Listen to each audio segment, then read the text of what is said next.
Welcome to Chillin' 101. We hope this video helps. You start by prepping like a pro. Pick acrylic or latex so the paint flexes and bonds.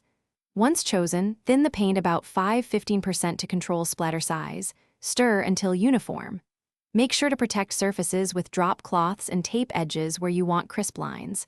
Then load a flat brush or palette knife. This is the first actionable slap.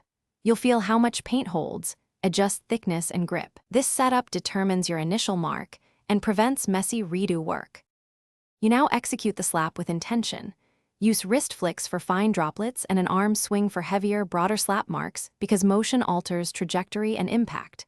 Once done, vary brush angle between 15 degrees and 90 degrees to change edge sharpness and texture. Make multiple passes, working in layers to build depth.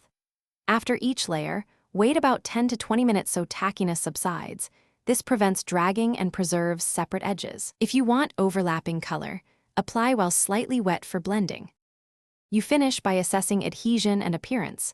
Allow 24 hours before sealing with a matte or gloss varnish to protect texture and color. If runs or drips appear, sand lightly once dry, clean dust, and reapply a thin slap to match surrounding texture. This corrects gravity errors. If opacity is uneven, add a second thin coat or use a glaze to even out tones. Finally, make sure to photograph your work for reference, because small adjustments are easier when you can compare before and after. Thanks for watching. Consider subscribing if we helped you.